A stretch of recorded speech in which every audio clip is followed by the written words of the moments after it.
Di kota kecil bernama Muchon, dua orang gadis remaja berada di gudang. Tiba-tiba terlihat cipratan merah segar. Terlihat satu gadis ambruk, cairan merah menggenang di sekitarnya. Beberapa saat kemudian polisi datang ke gudang itu. Kepala polisi segera memeriksa seluruh gudang. Dua gadis itu sudah tidak ada, tapi genangan merah yang masih segar menjadi perhatiannya.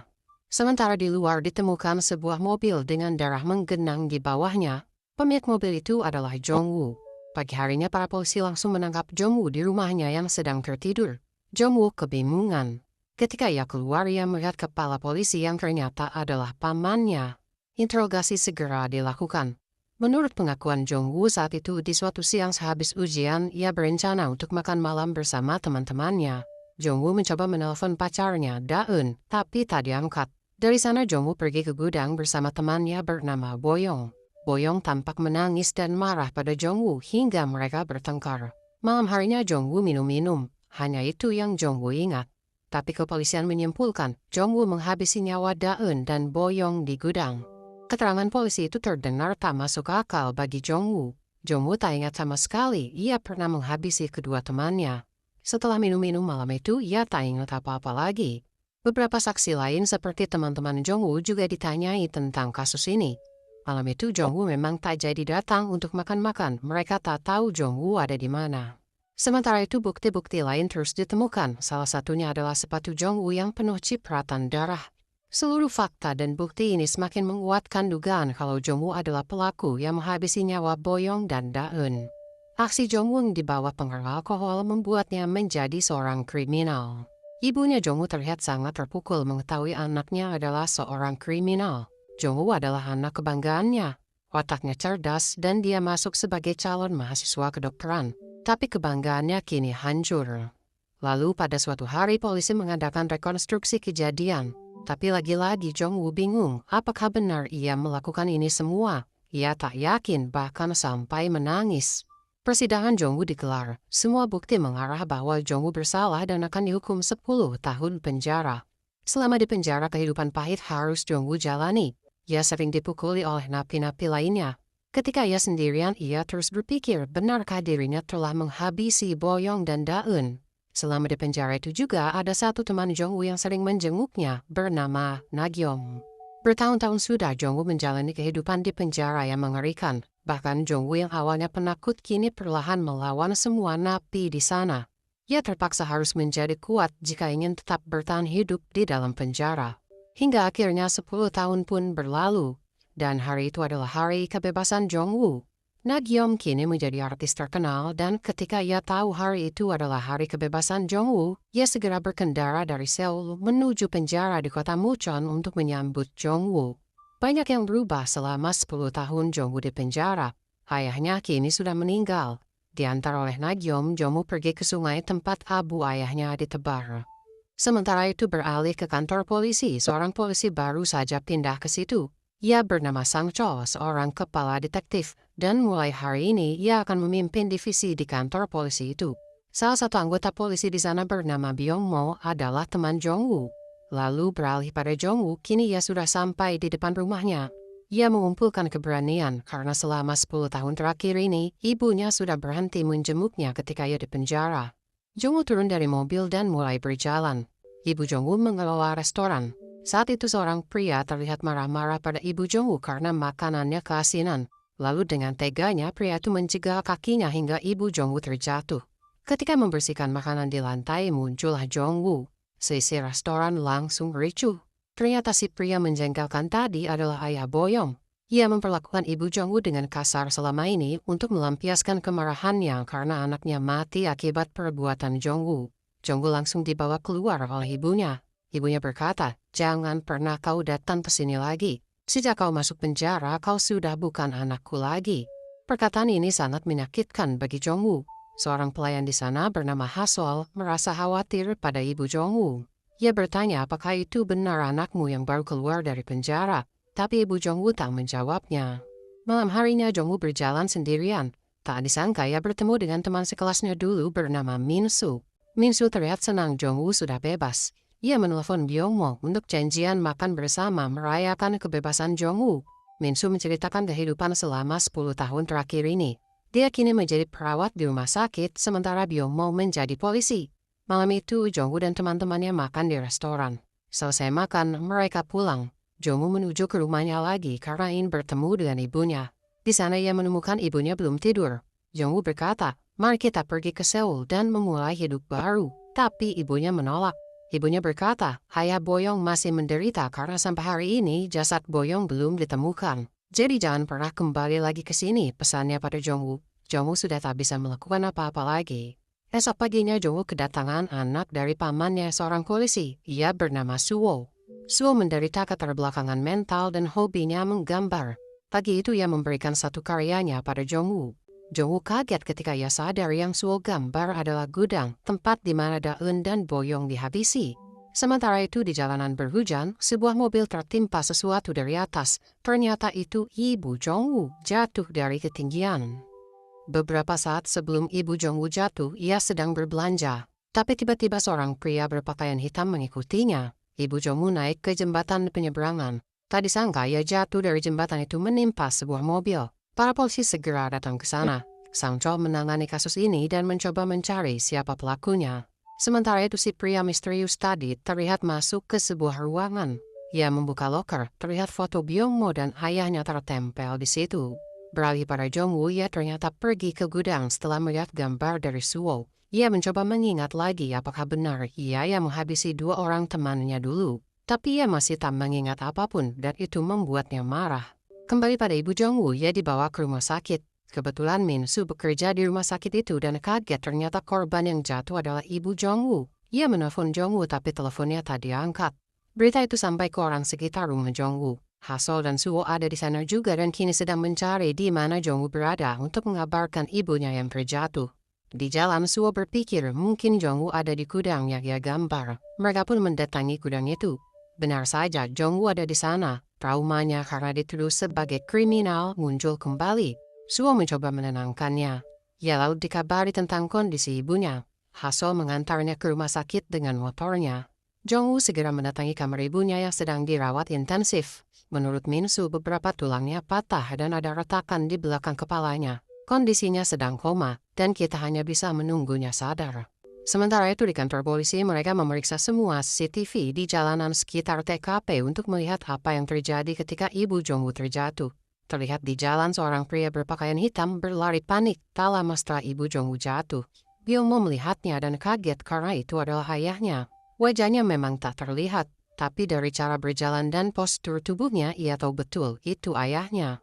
Byung-mo mencoba mengalihkan perhatian rekan-rekannya. Lalu ketika sepi ia mencoba menghapus file itu, tapi Sang Chol datang dan menghentikannya. Sang Chol bertanya, "Kenapa kau mau menghapus file ini?"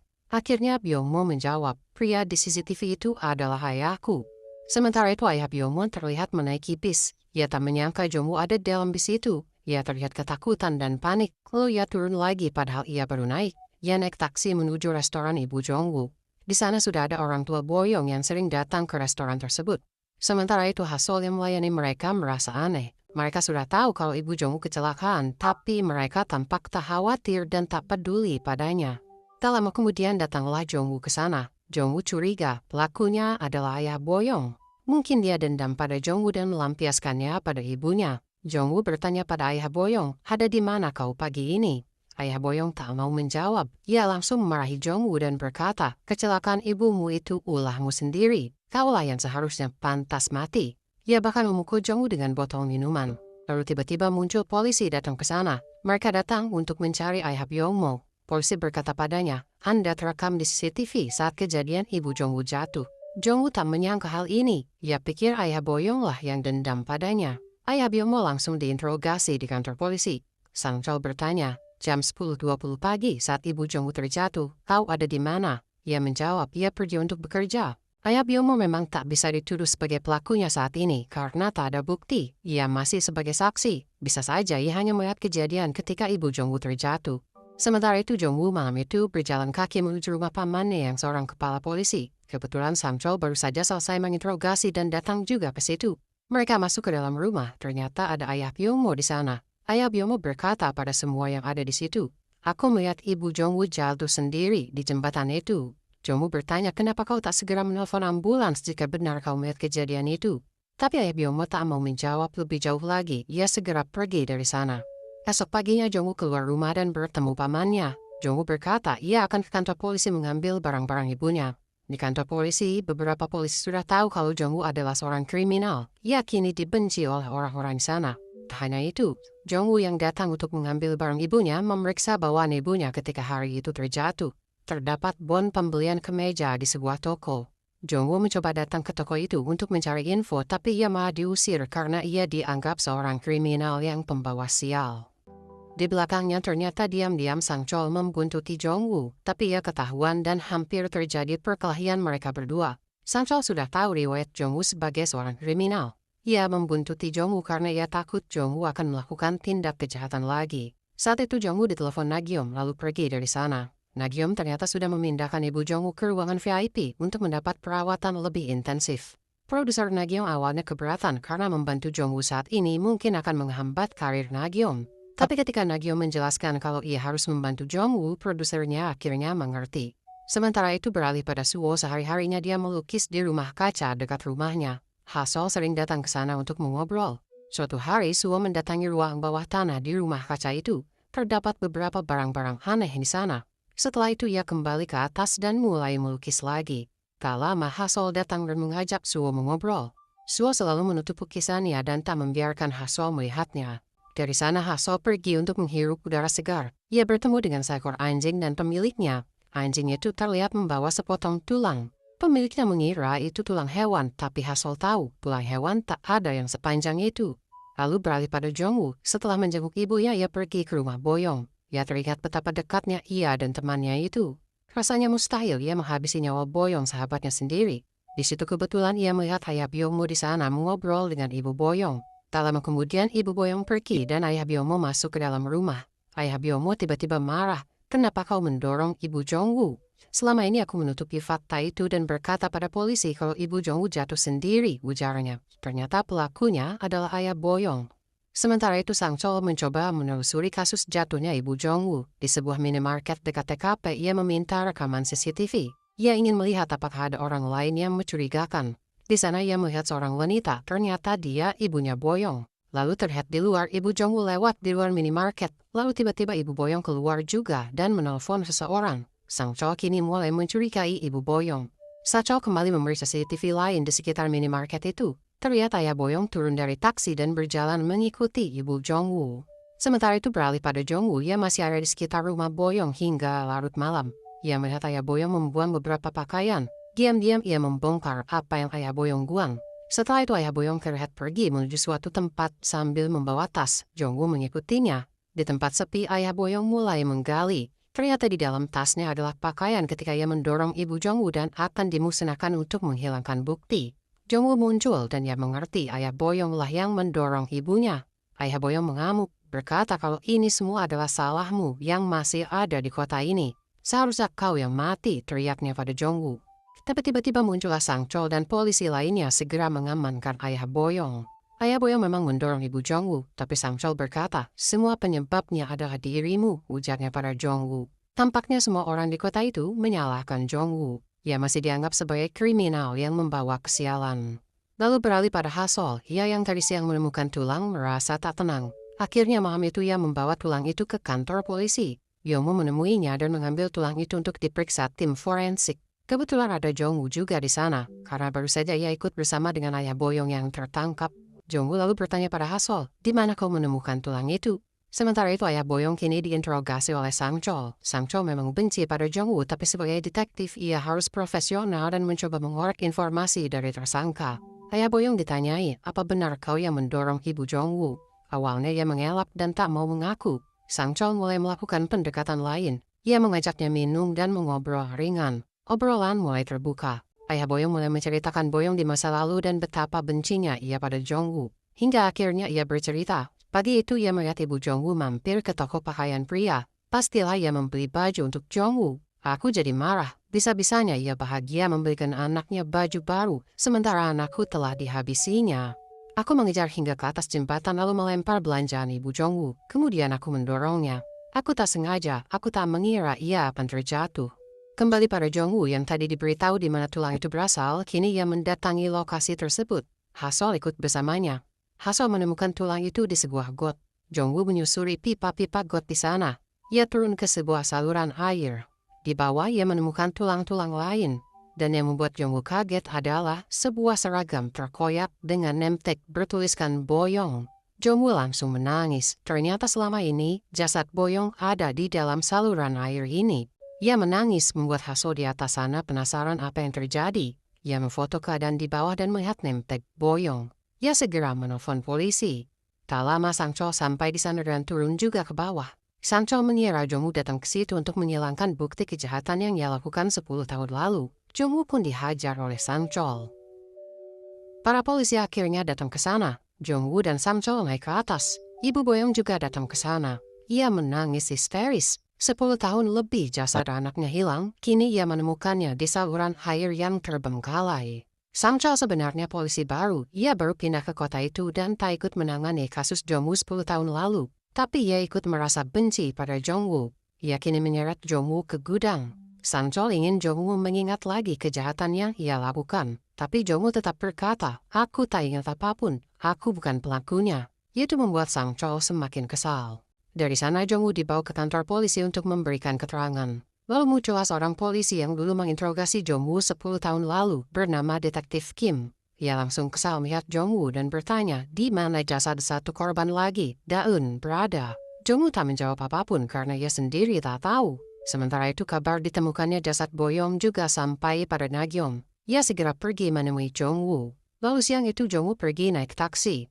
Di radio sayup terdengar suara seorang anggota dewan yang sedang berkampanye. Dia bernama Yong-sil. Selesai berkampanye, ia mendapat laporan tentang baru ditemukannya jasad seorang korban yang dihabisi nyawanya 10 tahun lalu. Yong-sil memutuskan untuk menemui keluarga korban. Yong-sil akhirnya sampai di rumah orang tua Boyong. Di sana ia bertemu dengan ibu Boyong. Sambil menangis, ibu Boyong menceritakan betapa tak adilnya hukum. Ia berkata, "Anakku sudah meninggal, tapi penjahatnya kini sudah bebas berkeliaran di luar sana." Yong-sil yang akan mencalonkan diri sebagai gubernur berjanji akan membuat undang-undang untuk menghukum si pelaku dengan hukuman setimpal. Sementara itu di tempat lain, Hasol datang ke rumah kaca untuk memberitahu Suo tentang ditemukannya jasad Boyong. Suo mendengar kabar itu lalu tiba-tiba ia mengamuk. Gejala epilepsinya kambuh. Hasol masuk ke dalam dan melihat Suo sudah tergeletak di lantai. Ia segera memanggil ambulans. Ketika ia perlahan sadar, Suo berkata pada Hasol, "Bukan Jongwoo pelakunya." Suo segera dibawa ke rumah sakit. Di sana Suo berkata lagi, "Tolong bawa lukisanku, tapi jangan beritahu siapapun tentang lukisanku itu." Lalu tak lama datanglah dokter. Ia adalah teman lama ayahnya Suo bernama Dr. Park. Sementara itu ayah Suo mendapat kabar kalau anaknya sedang dirawat. Tapi ia juga diberitahu kalau di rumah kaca Suo menggambar sesuatu yang aneh. Ayah Suo segera menuju ke sana. Sampai di sana ia segera melihat lukisan aneh Suo. Lukisan itu menggambarkan seorang gadis berlumuran darah di sebuah gudang. Kemudian beralih pada Jongwoo, ia kini memeriksa barang-barangnya. Salah satu bukti bahwa ia menghabisi dua temannya adalah karena mobilnya ada di gudang saat kejadian. Dulu Jongwoo memang punya mobil dan ia selalu menyimpan kuncinya di gudang. Teman-temannya yang bisa menyetir bisa mengambil kuncinya dan menggunakan mobilnya kapanpun. Lalu di hari kejadian, Jongwoo ingat ia sempat melihat meteran bensin sudah hampir kosong. Artinya jika malam harinya si pelaku menggunakan mobil Jongwoo, si pelaku harus mengisi bensin dulu. Jongwoo langsung pergi ke pom bensin. Dulu cuma ada satu-satunya di kota itu. Jongwoo bertanya, apakah dulu di hari kejadian ada orang lain yang mengisi bensin menggunakan mobilnya? Tapi si pemilik pom bensin malah mengusirnya. Ia tak mau berurusan dengan seorang kriminal. Lalu tak lama muncullah Nagyom. Ia melihat Jongwoo masih saja berusaha mengungkap kasusnya 10 tahun lalu. Nagyom membujuknya, "Mari kita lupakan masa lalu. Ajak ibumu dan kita pindah ke Seoul bersamaku." Tapi Jongwoo menolaknya. Ia harus mengungkap tuntas kasus ini dan membuktikan dirinya bukanlah pelakunya. Nagyom merasa kasihan pada Jongwoo. Sebenarnya dulu sejak SMA dia menyukai Jongwoo. Bahkan ketika dia mengobrol dengan seorang produser film, Nagyom pernah ditanya, apakah dia punya cinta pertama? Nagyom menjawab, "Ada satu orang yang kusukai. Aku tak peduli sekalipun ia penjahat dan karirku akan hancur karenanya. Dia adalah cinta pertamaku." Tapi setelah melihat Jongwoo yang terus berusaha mengungkap kasus itu dan Nagyom tak bisa melakukan apapun, ia merasa dicampakkan. Sementara itu beralih pada Dr. Park. Hari itu ia mendapat pesan dari nomor tak dikenal. Isi pesannya, "Kau menghabisi nyawaku 10 tahun lalu." Pesan itu langsung membuatnya panik dan bingung. Bahkan ketika malamnya ia mengobrol dengan ayah Suo, ia terlihat tidak fokus. Selesai mengobrol, Dr. Park pulang. Tak disangka ternyata dia adalah suami dari Yongsil. Kemudian beralih pada Sang Chol, ia baru saja pulang dari makan malam bersama Byung-mo dan rekan-rekannya yang lain.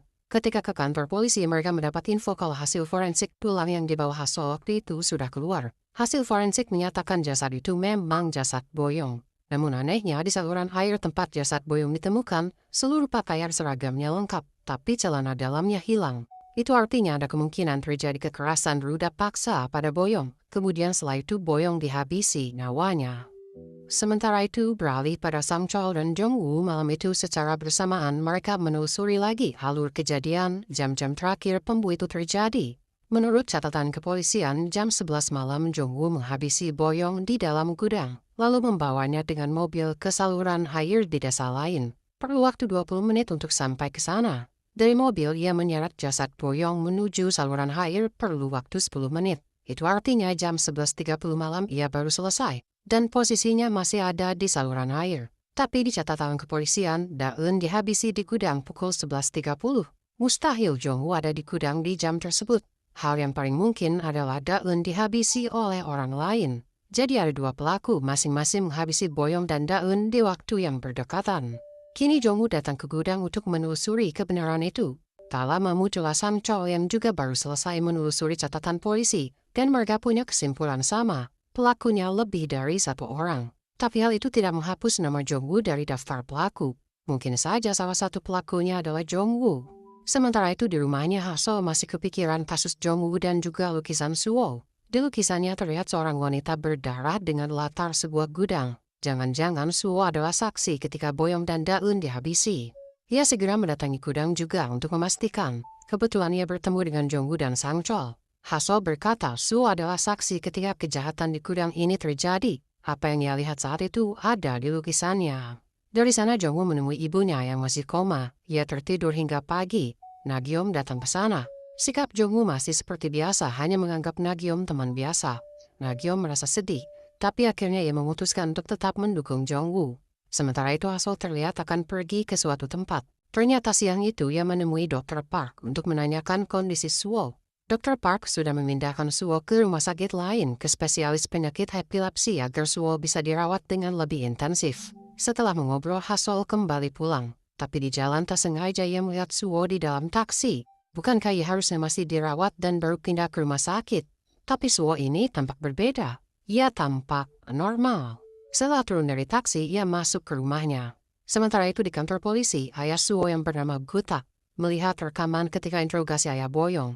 Terlihat ia diinterogasi sambil ditawari minuman hingga mabuk. Ia berkata interogasi ini tidak sah karena kesaksian di bawah pengaruh alkohol bisa tidak akurat. Dengan alasan itu akhirnya ayah Boyong dibebaskan. Setelah bebas ayah Boyong baru dikabari bahwa jasad anaknya ditemukan di saluran air. Dendamnya pada Jong-woo kembali membara. Ia langsung menelpon temannya dan berencana untuk menghabisi Jong-woo. Ayah Boyong dan kedua temannya bertemu di restoran biasa. Mereka ternyata menghubungi orang yang punya senapan. Ia akan menghabisi Jong-woo dengan senapan itu. Beralih pada Yongsil, malam itu ia makan malam di sebuah restoran. Tak lama suaminya, Dr. Park, datang juga ke sana. Ketika mengobrol, Yongsil melihat suaminya sering melamun. Dr. Park beralasan penyebabnya karena ia sedang menangani Suwo. Belakangan ini epilepsinya sering kambuh. Dr. Park kemudian pergi ke toilet. Tapi tak lama ponselnya berbunyi. Yongsil membuka ponsel suaminya dan kaget membaca pesan yang baru muncul. Tertulis, kau menghabisi nyawaku 10 tahun lalu. Dari ekspresi kagetnya, sepertinya Yongsil juga tahu apa maksud dari pesan itu. Beralih pada Hasol lagi, malam itu ia masih penasaran apa benar ia melihat Suwo yang sedang naik taksi tadi siang. Ia memutuskan untuk pergi ke rumah Suwo. Ketika akan masuk, Gutak muncul. Hasol menceritakan apa yang ia lihat tadi siang, sepertinya ia melihat Suwo naik taksi. Gutak dan Hasol masuk ke rumah dan memeriksa ke dalam. Ternyata benar Suwo ada di sana. Beralih pada ayah Boyong, ditemani oleh ayah Min-su, ia telah membawa senapan dan sudah ada di depan rumah Jong-woo. Ia sudah bertekad untuk menghabisi Jong-woo malam ini. Ia masuk diam-diam ke rumah Jong-woo ketika Jong-woo masih belum pulang. Beberapa waktu kemudian, Jong-woo baru saja sampai di rumahnya. Ia merasa ada sesuatu yang janggal. Ketika ia masuk, ia melihat bayangan di dapurnya. Jong-woo tidak terkejut. Dengan tenang ia berkata, "Kenapa Anda ada di sini? Bukankah Anda di penjara?" Ayah Boyong mendekatinya dan berkata, "Jika kau yang habisi nyawa 2 orang saja bisa keluar dari penjara, aku yang hanya mendorong pasti bisa keluar juga." Jongwoo sudah muak dengan tuduhan itu lalu berkata, bukan aku yang menghabisi anakmu. Flashback ketika Jongwoo masih SMA, saat itu Boyong adalah anak yang sering dibantu teman-temannya. Kehidupan ekonominya pas-pasan. Di rumah ia juga sering dipukuli oleh ayahnya yang suka mabuk. Kembali ke masa sekarang, ayah Boyong masih mengarahkan senapan pada Jongwoo. Aku bukan pelakunya, ucap Jongwoo. Tiba-tiba terdengar tembakan. Sang Chol segera berlari ke rumah Jongwoo. Sayangnya ayah Boyong berhasil kabur lewat jalan belakang. Malam itu Sang Chol memutuskan untuk menginap di rumah Jongwoo untuk mencegah terjadi sesuatu lagi. Pagi harinya Sang Chol bertanya, kenapa kau tak pindah saja? Setiap hari kau diancam dan dibenci semua orang di kota ini. Aku tak akan pergi sebelum mengetahui pelaku sebenarnya, jawab Jongwoo. Sang Chol berkata, jika ingin mengungkap kasus ini, bisa dimulai dari barang-barang pribadi korban yang mungkin bisa jadi petunjuk. Jongwoo ingat, ada satu tas yang selalu dipakai Boyong setiap hari, tas berwarna ungu. Tapi ketika jasadnya ditemukan di saluran air itu, tas itu tak ditemukan. Mungkin itu bisa jadi petunjuk untuk mengungkap kasus ini. Sementara itu beralih lagi pada Hasol, orang yang ia kira di taksi adalah Suwo, ternyata itu adalah saudara kembarnya bernama Gono. Dia normal, tak seperti saudaranya Suwo. Malam itu ketika Gutak melihat Gono, ia langsung menyuruh Gono untuk pergi lagi. Tapi Gono menolaknya, karena kedatangan kembali Gono ke Korea adalah dia punya misi. Pagi harinya ketika Hasol datang ke situ lagi, Gono berkata, aku ingin meminta bantuanmu. Dari sana Hasol pergi menemui Dr. Park lagi. Ia ingin meminta izin untuk bertemu dengan Suwo, tapi Dr. Park tak mengizinkannya karena Suwo sedang dirawat intensif. Dr. Park menyuguhkan kopi tapi Hasol melihat hiasan bintang di nampan. Ternyata itu milik Hasol, terjatuh ketika pertemuannya dengan Dr. Park beberapa hari lalu. Dr. Park kemudian bertanya di mana tempat tinggal Hasol. Tanpa curiga apapun, Hasol menjawab, dia tinggal di kamar kos lantai 2 di atas restoran Ibu Jongwoo. Sekelebat ia teringat, Daun dulu tinggal di situ dan ia suka mengumpulkan hiasan bintang di lemarinya. Sementara itu Jongwoo kini menemui pamannya. Sebenarnya dia bukan paman kandung, tapi karena dulu Gutak berteman dengan ayah Jongwoo, Jongwoo menganggapnya seperti paman sendiri. Jongwoo meminta para Gutak untuk sekali lagi menelusuri kasus ini. Gutak akhirnya memberikan file dan foto-foto 10 tahun lalu. Terlihat foto kunci Inggris yang dipakai Jongwoo menghabisi Daun ditemukan di tempat sampah rumah Jongwoo. Tapi Jongwoo berkata, aku tak ingat, aku pernah menggunakan kunci Inggris itu. Lalu ada juga foto sepatu berlumuran darah di sepatu Jongwoo. Jongwoo berkata, sepatu itu hadiah ibuku, tapi ukurannya terlalu kecil jadi tak pernah kupakai. Lalu malam harinya di rumah kaca terlihat Gono mencari sesuatu di sudut ruangan. Ia kemudian memasukkannya ke koper kemudian pergi. Ternyata ia pergi ke rumah Jongwoo. Tak lama Jongwoo muncul. Ia baru tahu kalau Gono sudah kembali dari Amerika dan memeluknya.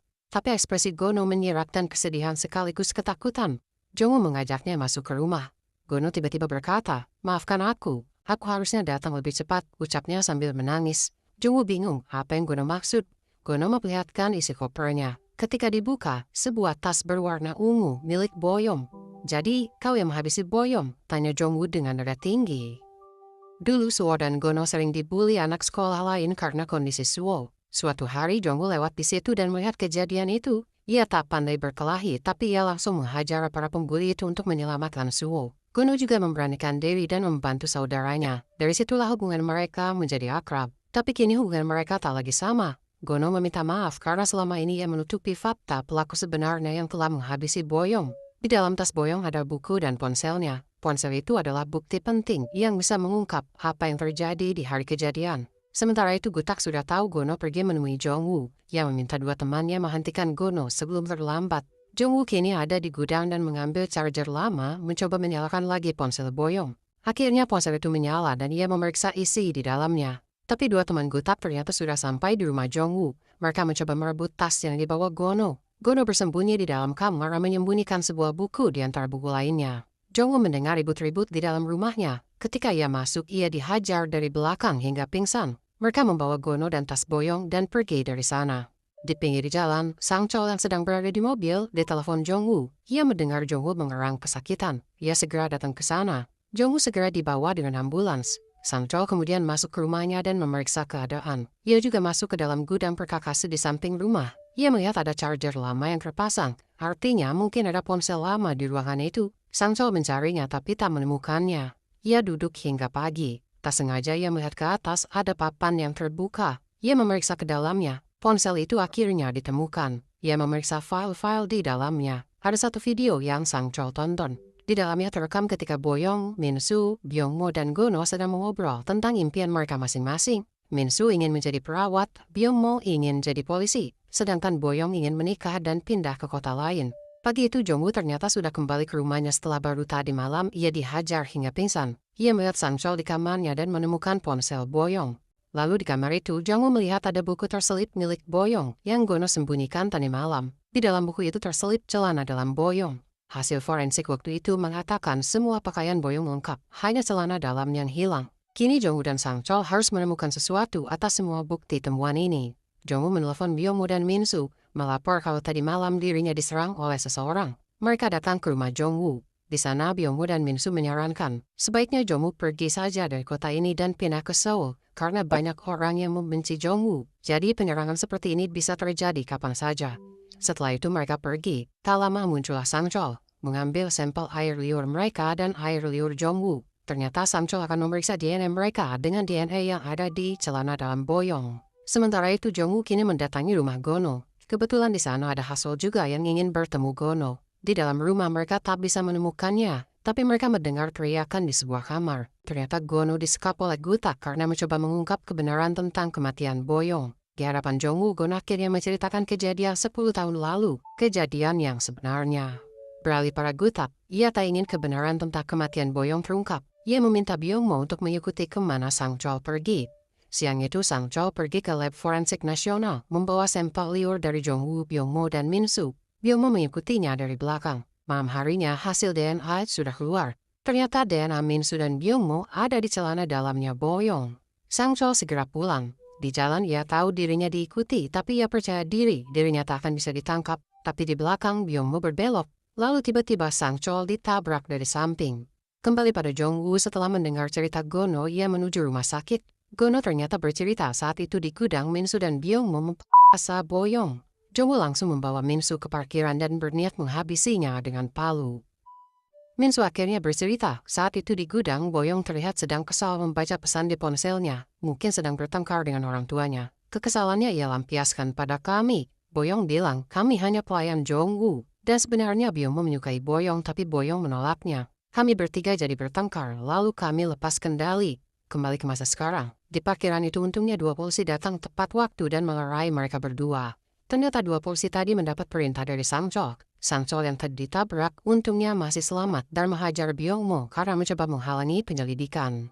Sementara itu di kepolisian hasil tes DNA yang diambil Sang Chol bocor dan Gutak mengetahuinya. Hasilnya di celana dalam Boyong terdapat DNA Minsu dan Byungmo, tapi untungnya tidak ada DNA Gono di situ. Di ruangannya, Gutak mengobrol dengan detektif Kim.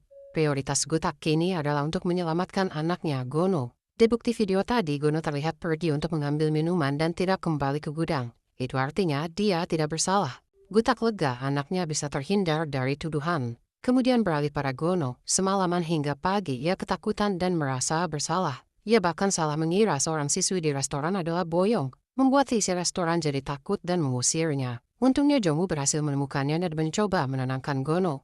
Gono berkata, selama 10 tahun rasa bersalah ini terus menghantuiku. Jika aku membeberkan kebenarannya, apakah aku akan bisa hidup tenang?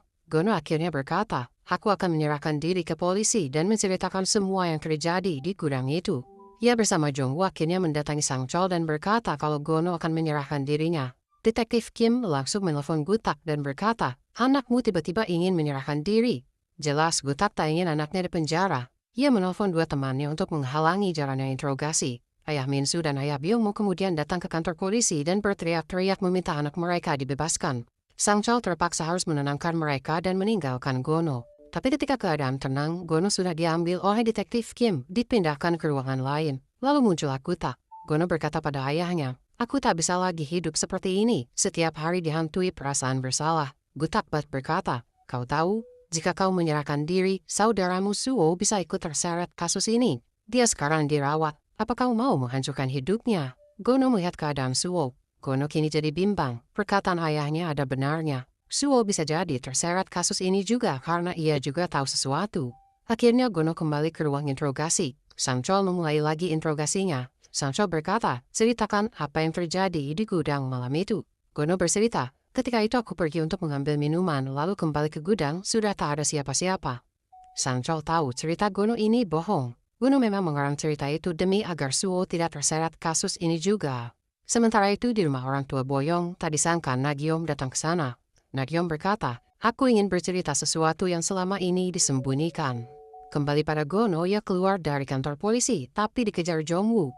Jongwoo bertanya, "Kenapa kau berbohong? Bukankah kau ingin menyerahkan diri?" Tapi Gono menepis Jongwoo dan kabur. Jongwoo mengejarnya, ia tak melihat mobil melintas dan tertabrak. Sementara itu Gutak sedang dalam perjalanan pulang. Ia mendapat telepon dari Gono berkata, "Aku ada di gudang." Gutak terpaksa harus mampir dulu ke sana dan melihat apa yang Gono coba lakukan kali ini. Ia membuka pintu gudang melihat ke atas. Gono menggantung. Ternyata ia menghabisi nyawanya sendiri. Beralih pada Nagyom, ia bercerita di hadapan orang tuanya Boyong bahwa sebenarnya Boyong dipersasa oleh Byungmo dan Minsu. Buktinya sudah ada di kepolisian. Mendengar fakta itu, ayah Boyong mengamuk dan langsung pergi ke rumah ayah Minsu. Di sana ia memecahkan kaca jendela dan langsung mengamuk meminta penjelasan. Ayah Minsu dan ayah Byungmo memohon maaf atas tindakan anak-anaknya itu. Sementara itu di gudang, para polisi dan ambulans sudah datang mengevakuasi Gono yang sudah meninggal. Gutak datang ke rumahnya menuju kamar Gono. Di sana ada surat dari Gono sebelum ia meninggal. Di situ tertulis, yang membuat Boyong meninggal adalah Byungmo dan Minsu. Gutak segera kembali ke kantor polisi menemui Byungmo. Di sana ia berkata, "Gono baru saja mati. Sekarang jelaskan semuanya apa yang terjadi di gudang malam itu." Akhirnya Byungmo menjelaskan. Saat itu Gono baru kembali dari mengambil minuman, melihat Boyong sudah dianiaya Minsu dan Byungmo. Darah mengalir dari pahanya. Boyong tiba-tiba berlari kabur, tapi ia terjatuh, kepalanya membentur keras. Ia langsung tak sadarkan diri. Sementara itu beralih pada Jongwoo, ia dirawat di rumah sakit ditemani oleh Nagyom. Esok harinya ketika Nagyom keluar, Jongwoo siuman dan ia segera bangun lalu menelpon Sang Chol. Jongwoo meminta Sang Chol untuk menemukan Gono. Jongwoo belum tahu ternyata kalau Gono sudah meninggal. Sang Chol sampai di rumah sakit, melihat Jongwoo yang kabur masih memakai pakaian pasien. Mereka pun pergi ke rumah Sang Chol. Di sana Sang Chol barulah memberitahu kalau Gono menghabisi nyawanya sendiri. Ia ditemukan menggantung di gudang. Jongwoo semakin tak tahan dengan kasus ini. Kini satu sahabatnya mati lagi. Sang Chol mencoba menenangkan Jongwoo dan mengajaknya untuk menyelidiki kasus ini, merunutnya dari awal lagi. Mereka menulis di papan tulis setiap detail kejadian di malam itu. Sementara itu Gutak terlihat menemui Minsu. Di tempat sepi, Gutak memarahi Minsu karena gara-gara Minsu yang tak mau menceritakan kejadian sebenarnya pada polisi, kini Gono mati. Gutak berkata, "Jika tak mau kau dan keluargamu menderita, kau harus menyerahkan diri ke polisi." Lalu bilang, kejadian malam itu semuanya karena disuruh Byungmo. Minsu terpaksa melakukan apa yang Gutak suruh. Ia ke kantor polisi dan menyerahkan diri, lalu berkata sesuai dengan apa yang disuruh Gutak. Malam harinya, para polisi langsung menuju rumah Byungmo. Jongwoo juga ikut ke sana. Sang Chol berkata, Minsu sudah mengakui semuanya. Byungmo berteriak, "Semua itu bukan aku, tapi Nagyom yang punya ide." Jongwoo terkejut, nama Nagyom kini muncul. Untuk mengetahui kebenaran hal itu, Jongwoo segera mendatangi Nagyom di apartemennya. Sampai di sana Jongwoo bertanya, "Kejadian di malam Boyong meninggal, bukankah waktu itu kau pernah datang ke rumahku? Setelah dari rumahku, apa yang kau lakukan?" Nagyom menjawab, "Dari rumahmu aku langsung pulang." Jongwoo bertanya lagi, "Byungmo bilang kau ada di gudang juga dan ikut terlibat, apa itu benar?" Nagyom terlihat menyembunyikan sesuatu, lalu berkata, "Yang kau dengar itu adalah fitnah Byungmo." Sementara itu siang itu Sang Chol, Jongwoo dan Hasol berdiskusi untuk melakukan langkah selanjutnya. Salah satu kunci untuk mengungkap kasus ini adalah mobil Jongwoo yang waktu itu dipakai untuk mengangkut jasad Boyong. Mobil itu kini entah di mana. Hasol menyarankan, "Kita cari di bengkel mobil bekas atau rongsokan di sekitar kota ini." Sementara itu di ruangannya, Gutak tahu kalau Jongwoo sedang mencari mobilnya yang dulu. Jika mobil itu ditemukan, akan jadi masalah karena akan mengungkap fakta sebenarnya. Ia memerintahkan detektif Kim untuk menemukan mobil itu sebelum Jongwoo. Malamnya Sang Chol mendatangi salah satu bengkel. Sang Chol sudah menelepon si pemilik bengkel, dan menurut pemiliknya, ada dokumen tentang mobil yang dibuang 10 tahun lalu. Tapi ketika Sang Chol ke sana, pemilik bengkel sedang pergi. Ternyata pemilik bengkel itu sudah lebih dulu dihubungi oleh Gutak. Dokumen itu kini diserahkan pada Gutak. Tapi mobil itu ternyata belum dihancurkan dan masih ada di suatu tempat entah di mana. Beralih pada Jongwoo, setelah Sang Chol gagal mendapatkan dokumen itu, ia mencoba mencari di rumahnya, siapa tahu ada petunjuk. Ia membongkar dokumen-dokumen lama. Di satu laci ia menemukan sebuah nota penyewaan kontainer yang terjadi 10 tahun lalu. Jongwoo berpikir, biasanya orang menyewa kontainer untuk menyimpan benda yang besar. Ia tak membuang waktu, ia segera mendatangi lokasi kontainer itu berada. Sementara itu di rumahnya, Gutak kedatangan Ayah Minsu. Ayah Minsu berkata, beberapa hari lalu Minsu tiba-tiba menyerahkan diri. Pasti itu dipaksa olehmu, ujar Ayah Minsu pada Gutak. Kau masih ingat cerita sebenarnya dari kejadian itu kan? Tanyanya pada Gutak lagi. Waktu itu ketika Byongmo dan yang lainnya bersiap untuk memindahkan jasad Boyong, Gono diam-diam mengambil ponsel dan celana dalam Boyong, lalu menelpon ayahnya. Ayahnya yang sedang minum bersama Ayah Minsu dan Ayah Byongmo segera datang ke gudang itu.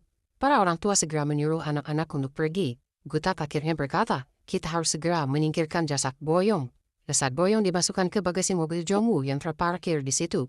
Tapi tiba-tiba Gutak mendapat telepon dari kantor polisi, harus segera datang ke sana. Maka Ayah Minsu dan Ayah Byongmo lah yang membereskan jasad Boyong. Sementara itu beralih pada Jongwoo, akhirnya ia datang ke lokasi kontainer tersebut. Ketika dibuka, mobil Jongwoo yang dulu masih tersimpan di dalamnya. Terlihat bagian depannya penyok akibat tabrakan. Detektif Kim datang ke sana juga, tapi ia kalah cepat. Sang Chol sengaja menghalanginya agar Jongwoo bisa mendapatkan mobilnya lebih dulu. Tak hanya itu, Sang Chol juga ternyata sudah menghubungi tim forensik agar bisa segera mengidentifikasi sidik jari siapa saja yang ada di mobil itu. Temuan tak terduga di mobil itu adalah adanya 2 sekop dan bekas tabrakan di depan mobil. Gutak diberitahu bahwa Jongwoo berhasil mendapatkan mobilnya dan proses oleh tim forensik sedang dilakukan. Sementara itu Jongwoo kini tahu kalau mobilnya tabrakan ketika membawa jasad Boyong. Jongwoo kini mencari saksi yang melihat tabrakan itu untuk membuktikan dirinya bukanlah pelakunya. Beberapa orang mendatangi Jongwoo dan berkata, aku melihat tabrakan itu di malam 10 tahun lalu, tapi ternyata mereka hanya berbohong. Hingga akhirnya ada satu orang yang berkata, ia adalah saksi yang melihat kejadian tabrakan 10 tahun lalu. Detektif Kim ternyata juga sudah tahu tentang saksi itu dan mendatanginya. Saksi itu adalah seorang pria. Ia berkata, saat itu hujan deras, jadi aku tak bisa melihat wajah siapa yang ada di dalam mobil. Tapi aku ingat, yang ada di mobil itu adalah 2 orang bertubuh besar, jadi jelas yang di dalam mobil bukanlah Jongwoo. Sementara itu Gutak mendatangi Ayah Byongmo. Ia memberitahu kalau Jongwoo berhasil mendapatkan mobilnya dan ada 2 sekop di mobil itu. Jika ada sidik jarimu di sekop itu, ini bisa berbahaya. Tapi Ayah Byongmo berkata, kau tak tahu apa yang terjadi. Ternyata ketika itu Ayah Minsu dan Ayah Byongmo menyetir di tengah deras hujan, mencari tempat membuang jasad Boyong. Mereka memutuskan membuangnya di saluran air sebuah sekolah terbengkalai. Ketika mereka membuka bagasi, tak disangka Boyong masih hidup. Tiba-tiba Ayah Minsu menghantam Boyong dengan sekop yang ada di bagasi mobil hingga ia meninggal. Ayah Minsu beralasan, jika ia hidup, kita yang akan habis. Gutak baru tahu hal ini karena ia tak ikut ke sana. Kini ia berkata pada Ayah Byongmo, kau harus mengatakan yang sebenarnya pada Ayah Boyong agar kau dan Byongmo bisa lepas dari tuduhan. Akhirnya ia mendatangi Ayah Boyong di rumahnya. Ayah Byongmo memberikan gelang milik Boyong. Ternyata waktu di mobil, ia menemukan gelang itu di dalam mobil. Ayah Boyong teringat, gelang itu adalah hadiah ulang tahun Boyong. Ia sering memukuli Boyong, dan ketika diberikan gelang, Boyong tersenyum di depannya untuk pertama kalinya. Ayah Byongmo kemudian menceritakan yang sebenarnya, bahwa saat itu Boyong masih hidup, tapi Ayah Minsu menghantamnya berkali-kali dengan skop. Amarah Ayah Boyong memuncak, selama ini ia mengira pelakunya adalah Jongwoo, tapi ternyata bukan. Ia mengambil senapan lalu pergi mencari Ayah Minsu. Sementara itu beralih pada Suo, ia masih dirawat di rumah sakit dan dikunjungi oleh Dr. Park. Suo terlihat tak suka padanya. Dr. Park pun pergi. Ketika tak ada siapapun, Suo tiba-tiba menggambar di balik mejanya. Ternyata selama beberapa hari ini ia terus menggambar. Dr. Park ternyata kembali masuk lagi dan bertanya, kau menggambar apa? Suo tiba-tiba berkata, kau menghabisi nyawa Daun. Aku ada di sana malam itu. Ternyata Suo menggambar kunci Inggris dan menggambar polisi, menunjukkan kalau Dr. Park melakukan kejahatan. Dr. Park panik, lalu segera memberitahu istrinya Yongsil. Ternyata malam itu 10 tahun lalu, Dr. Park dan Daun bermesraan di gudang. Daun membuang cincin kawin Dr. Park, membuat Dr. Park marah. Tak lama Daun ditelepon neneknya menyuruhnya pulang. Dr. Park memarahi Daun, tapi Daun melawan, berkata kalau Dr. Park hanyalah pria tua menjengkelkan. Mengetahui kabar itu, Yongsil mendatangi Nagyom. Mereka berdua ternyata sudah kenal lama, karena mereka punya rahasia yang selama ini mereka simpan. Ternyata malam itu ketika jasad Boyong baru saja dibawa untuk dibuang, Nagyom datang ke gudang untuk membersihkan darahnya. Tapi di luar ia mendengar suara mobil. Nagyom bersembunyi. lalu melihat Dr. Park dan Daun masuk ke gudang bermesraan. Namun tak lama mereka bertengkar dan Dr. Park lepas kendali. Ia menghajar Daun dengan kunci Inggris. Dr. Park langsung kabur. Nagio mengambil kunci Inggris itu lalu membawanya ke depan pintu gerbang Dr. Park. Dr. Park panik ketika senjata yang ia pakai untuk menghabisi Daun muncul di depan rumahnya. Kembali pada Ayah Boyong, ia kini mendatangi Ayah Minsu. Ia langsung menodongkan senapan padanya sambil berkata, "Padahal Boyong masih hidup, kenapa kau malah menghabisinya?" Ayah Minsu mencoba mengelak, tapi semua fakta sudah terungkap. Jongwoo datang ke sana mencoba menenangkan Ayah Boyong. Ayah Boyong meminta maaf selama ini menuduh Jongwoo. Lalu tiba-tiba ia melepaskan tembakan. Ayah Minsu langsung ambruk, lalu tak lama ia meninggal. Gutak dan Sang Chol yang ada di kantor polisi langsung mendapat kabar itu dan menuju ke lokasi. Mereka datang ke sana, Ayah Minsu sudah tak bernyawa. Sekilas Gutak melirik keluar jendela, Ayah Byung-mo mengintip di sana. Ternyata ini adalah rencana Gutak. Gutak langsung memerintahkan untuk mencari Ayah Boyong. Ternyata dia bersembunyi di rumah Gutak. Tak butuh waktu lama para polisi berhasil menemukannya. Ayah Boyong menelpon Gutak. Ia ingin hanya Gutak yang masuk ke dalam rumah. Gutak memenuhi permintaannya. Di dalam, Ayah Boyong berkata, "Kau pasti ikut terlibat juga ketika anakku dihabisi oleh Ayah Minsu." Gutak mencoba menenangkannya, berkata, kalau selama ini dialah yang membayar uang sekolah Boyong dan kebutuhan sehari-harinya. Ayah Boyong memang hampir tak pernah peduli pada anaknya. Itu membuat Ayah Boyong menangis, perlahan melepaskan senapannya. Gutak akhirnya bisa menenangkan Ayah Boyong lalu menangkapnya tanpa perlawanan. Ayah Boyong segera diinterogasi oleh Sang Chol. Ia berkata, "Aku menembak Ayah Minsu untuk membalas dendam atas kematian putriku. Malam itu, beberapa jam sebelum kejadian, aku, Ayah Minsu dan Ayah Byung-mo dan Gutak sedang minum. Tapi aku pulang duluan, tinggal mereka bertiga di restoran. Jadi ketika ada kejadian di gudang, mereka bertiga pasti saling tahu." Setelah menginterogasi Ayah Boyong, giliran Ayah Byung-mo diinterogasi. Ia bercerita, "Saat itu aku dan Ayah Minsu membuang jasad Boyong ke saluran air. Tapi aku sempat melihat Boyong masih hidup. Lalu menyarankannya untuk menelpon rumah sakit. Tapi Ayah Minsu malah menghantam Boyong berkali-kali dengan sekop hingga tewas." Sang Chol bertanya, "Beberapa jam sebelum kejadian, tadi Ayah Boyong berkata kalau kalian berempat ada di restoran, Gutak juga ada di sana." Tapi Ayah Minsu mengelak dan berkata, "Kami hanya bertiga, tak ada Gutak di sana." Setelah itu, giliran Gutak diinterogasi. Gutak berkata, "Beberapa jam sebelum kejadian aku mendapat panggilan dari kantor pusat dan pergi ke sana. Kau boleh mengeceknya." Sayangnya Gutak memang waktu itu mendapat telepon dari pusat untuk datang ke kantor. Tapi teleponnya bukan beberapa jam sebelum kejadian, melainkan ketika ia sudah ada di gudang dan Boyong sudah ada di bagasi mobil. Jadi di sini Gutak berbohong untuk mendapatkan alibi. Tak sampai situ, Gutak juga kini mengorbankan Detektif Kim yang saat itu menangani kasus Jongwoo 10 tahun lalu. Ia mengatakan kalau Detektif Kim salah tangkap dan dia akan mendapatkan sanksi. Detektif Kim yang selama ini membela dan menuruti perintah Gutak kini dijadikan tumbal. Suatu hari yang mendatangi ruangan Gutak, Gutak berkata, "Kau akan dipindah tugaskan menjadi satpam. Ini kulakukan untukmu karena jika tidak pindah, kau akan diberhentikan secara tidak hormat dan tidak akan bisa bekerja lagi dimanapun." Detektif Kim hanya bisa merenungi nasibnya yang malang. Beralih pada Sang Chol, ia kini mendatangi nenek Daun. Neneknya bercerita, di detik-detik sebelum Daun meninggal, neneknya menelpon cucunya. Neneknya mendengar teriakan Daun dan suara seorang pria. Selama ini polisi mengira itu adalah suara Jongwoo. Tapi neneknya berkata suaranya terdengar berat dan dewasa, bukan suara remaja seperti Jongwoo. Sementara itu di suatu siang, Suo ternyata sudah diperbolehkan pulang. Tapi itu ternyata atas permintaan Gutak. Ia tak ingin Suo dirawat oleh Dr. Park. Setelah waktu itu Suo ketahuan menggambar kejadian di malam itu, bisa dipastikan kalau Suo adalah saksi hidup yang melihat kejadian meninggalnya Daun. Dr. Park teringat lagi kejadian saat itu. Ia masuk bersama Daun ke gudang, tapi mereka kemudian bertengkar. Dr. Park hilang kendali dan menghajar Daun dengan kunci Inggris hingga Daun tewas. Ia ketakutan, menghapus sidik jarinya di kunci Inggris, lalu kabur. Kebetulan Suo ada di sana, sembunyi menyaksikan kejadian tersebut. Dari sana Dr. Park pulang ke rumah dan membersihkan badannya dari noda darah Daun. Tapi tiba-tiba ia menemukan kunci Inggris tadi di depan rumahnya, yang ternyata itu disimpan oleh Nagyom di sana. Dr. Park bingung harus membuangnya di mana.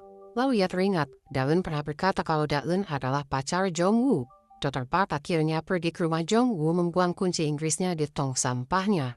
Ketika kembali ke rumah, ia melihat istrinya Yongsil menemukan bajunya yang penuh noda darah. Yongsil sudah tahu kalau suaminya itu suka main perempuan. Tapi kini suaminya malah menghabisi nyawa satu wanita, membuat karirnya sebagai anggota dewan terancam hancur. Dan hingga kini jasad Daun belum ditemukan. Kembali ke masa sekarang, Suwo terlihat masuk rumah kaca dan turun ke bawah tanah. Ayahnya melihatnya dan ikut turun juga. Gutak berkata pada Suwo, "Kau harus melupakan kejadian di malam itu ketika kau melihat semuanya." Suwo hanya terdiam. Ketika ayahnya pergi, Suwo terlihat berbeda. Entah ini adalah kenyataan atau bukan, tapi Suwo masuk ke sebuah ruang bawah tanah. Ia membacakan sebuah buku ke seorang gadis yang terbaring.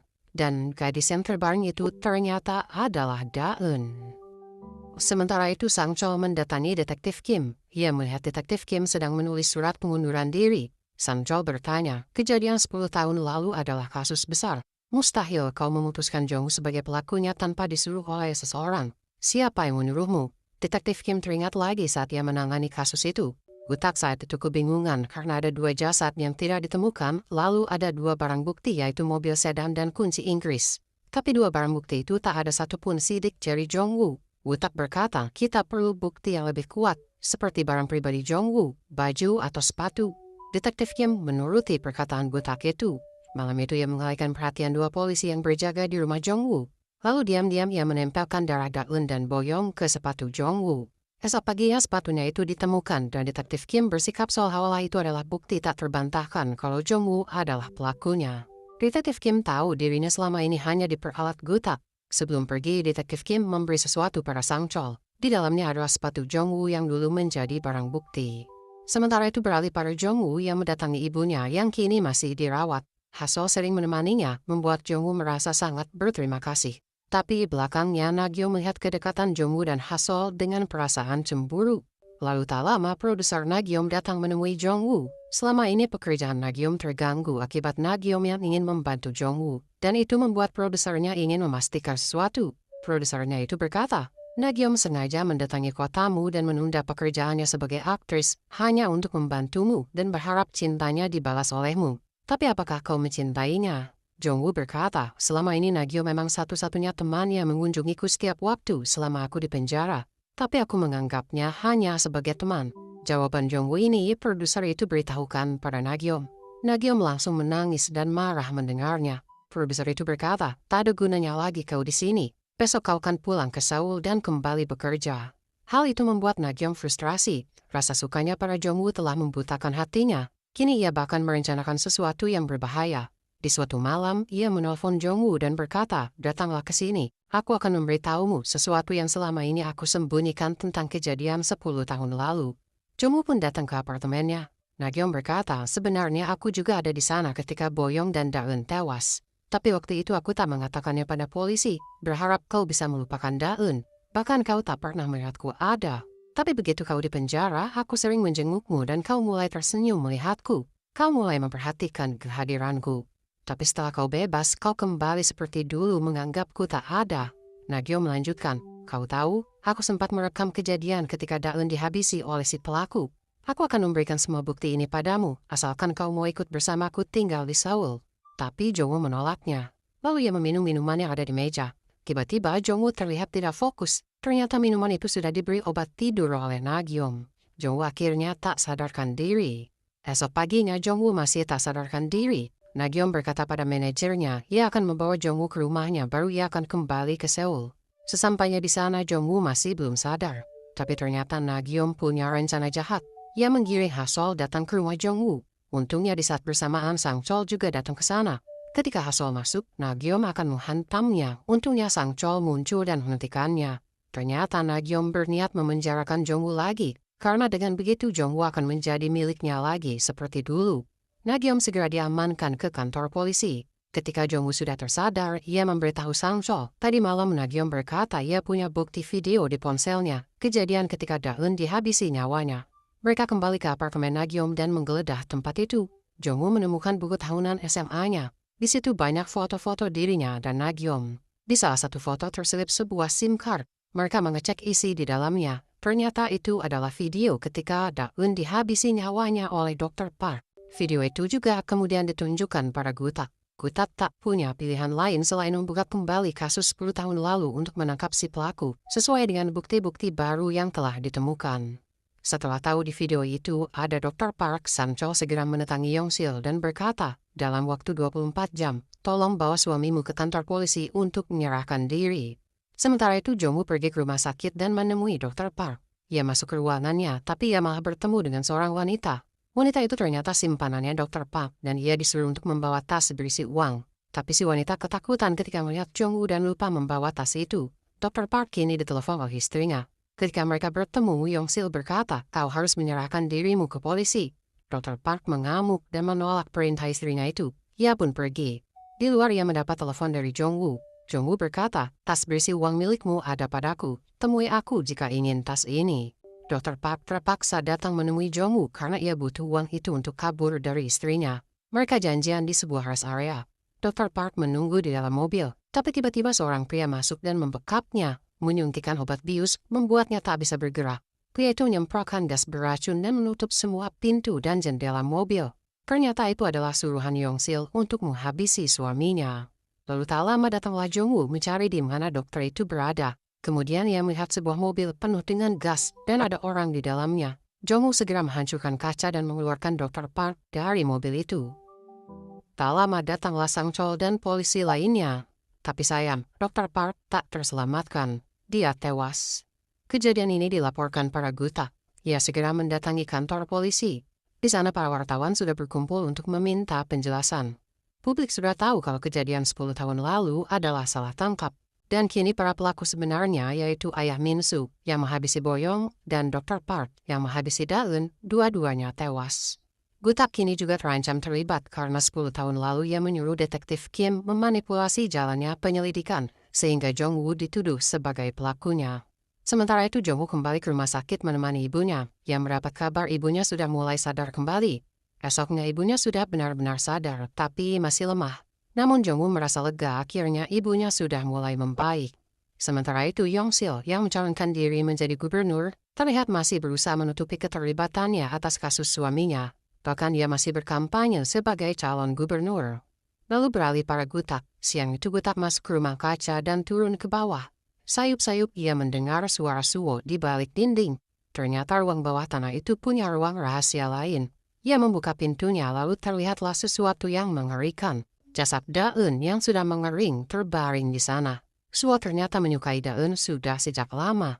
Dulu setiap kali Da-eun datang dan berkumpul bersama Jong-woo dan yang lain, Suwo diam-diam selalu memperhatikan Da-eun. Kini gutak marah pada Suwo lalu mengusirnya keluar. Di saat yang bersamaan Jong-woo dalam perjalanan menuju rumah gutak. Di jalan ia bertemu Suwo, ia ketakutan. Suwo berkata, tolong selamatkan Da-eun. Jong-woo awalnya bingung, tapi perlahan ia paham. Ia segera berlari menuju rumah kaca.